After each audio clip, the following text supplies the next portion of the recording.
আমাদের এই কুষ্টিয়া ঘোড়াই ঘাট একটা সংযোগ সেতুর জন্য আমাদের এই অঞ্চলের মানুষের একটা প্রাণের দাবি এবং দীর্ঘদিন যাবৎ এই দাবি দেওয়া নিয়ে আমরা বিভিন্ন সময়ে বিভিন্ন জায়গায় গিয়েছি এবং বিভিন্ন সমাবেশ আন্দোলন সব কিছুই আমরা করেছি, যারই পরিপ্রেক্ষিতে তার ফলশ্রুতিতে ঢাকা থেকে আমাদের আজকে দুদিন আগে থেকে এই নদী সার্ভের টিম আসছে এবং ব্রিজটা কিভাবে কোথায় কিভাবে করা যায় কিভাবে হবে এই ব্যাপারে ওনারা দলের চার সদস্য বিশিষ্ট একটা টিম আসছে। সেই টিমের প্রধান হচ্ছে আমাদের শাহরিয়ার সাহেব।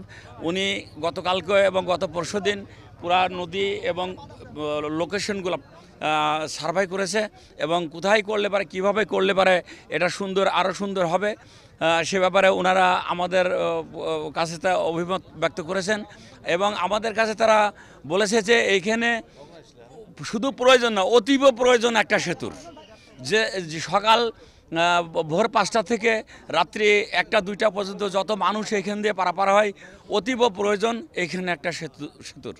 সার্ভে টিমের কর্মকর্তাদের নিয়ে আমরা আজকে এই ছোট্ট একটা সমাবেশের অ্যারেঞ্জমেন্ট করেছি, যে ব্যাপারে আপনারা অবশ্যই জেনে যাবেন যে আমাদের এই সেতুর অগ্রগতি কতটুকু এবং কি অবস্থায় আছে।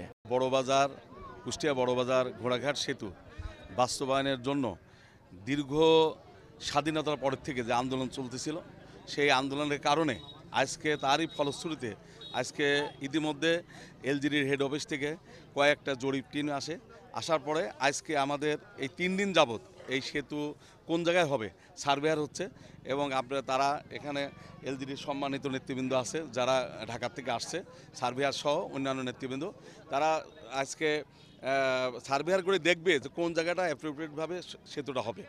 আসলে একটা আন্দোলন কখনো বৃথা যায় না এবং দীর্ঘদিন 6টা ইউনিয়নের মানুষ কষ্ট করতেছে এবং এই যে আজকে সাধারণ ছাত্রছাত্রীরা এখান থেকে কিভাবে কষ্ট করে তারা কুষ্টিয়া সরকারি কলেজ থেকে শুরু করে কুষ্টিয়া যত কলেজ আছে 60% ছাত্রছাত্রী এই এলাকার এবং তারা কত কষ্ট করে এখান থেকে তারা পারাপারের ব্যবস্থা নাই এবং নৌকা যাওয়ার কথা 9টায় যায় 12টায় এবং তারা যানজটে ভোগে।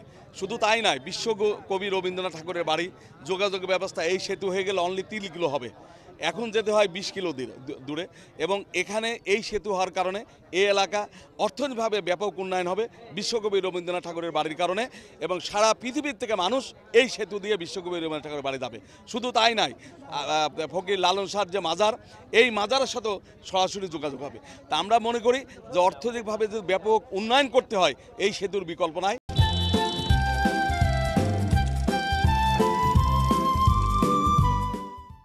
আমাদের এই স্টাডিটা এটা এরকম নয় যে কোনো দ্বিধা আছে যে এখানে সেতু হবে কিনা, এটা নয়। এই পর্যায় থেকে আমরা চলে আসছি, এখন কথা হচ্ছে যে সেতু করতে হবে, তাহলে হচ্ছে যে কিভাবে ইম্প্যাক্টটা মিনিমাইজ করা যায়। এজন্য আমাদের বেশ কিছু স্টাডি আছে, এনভায়রনমেন্টাল ইম্প্যাক্ট অ্যাসেসমেন্ট এবং ইকোনমিক ফিজিবিলিটি স্টাডি।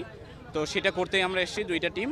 আমরা হচ্ছে এখানকার মাটি, পানি, এখানকার বায়ু, এখানকার নদীর পলি, শব্দ, এই সব কিছুর আমরা একটা বেসলাইন ডেটা কালেক্ট করে নিয়ে যাচ্ছি এবং আমরা বেশ কিছু সার্ভে করেছি, ইকোনমিক বেশ কিছু survey, road survey, board survey, house hold survey, origin destination survey, business market survey.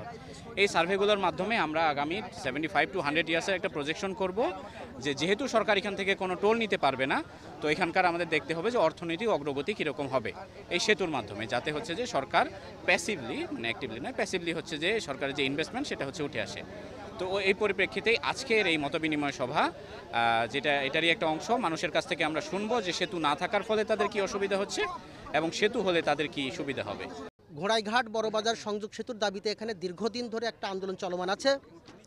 যেই আন্দোলনটা 2019 সালে প্রথমে আমি শুরু করেছিলাম। এই সেতুর আন্দোলনটা আমার ডাকে মানুষ সাড়া দিয়েছিল প্রথমে এবং আমি স্বপ্ন দেখাতে সক্ষম হয়েছিলাম। তারই ফল এবং পরবর্তী পর্যায়ে আমাদের শহীদ আবরার ফাহাদ, তিনি আমাদের জন্য এই এলাকার মানুষের জন্য একটা আশীর্বাদ হয়ে আসেন, সে অন্য কথা। এখানে আমাদের পূর্বপুরুষ থেকে শুরু করে একটা সেতুর বাস্তবায়নের দাবি কিন্তু ছিল, যুগে যুগে কালে কালে ছিল। সেইখান থেকে হরিপুর সেতু বাস্তবায়িত হওয়াতে আমরা চরমভাবে বঞ্চিত হয়েছি। আমাদের দীর্ঘদিনের একটা স্বপ্নে কিন্তু সেদিনকে আঘাত লেগেছে আমাদের। ফলে সেতুর বাস্তবায়নের দাবি কিন্তু এখন আগেকার যে কোনো সময়ের চাইতে জোরালো। আমাদের এখানে এখন একটা সেতু বাস্তবায়িত হতে হবে। যে কোনো মূল্যে এখানে একটা সেতু বাস্তবায়িত হতে হবে। এই অঞ্চলের প্রায় 1,20,000 মানুষ থেকে 1.5 লক্ষ মানুষের প্রাণের দাবি।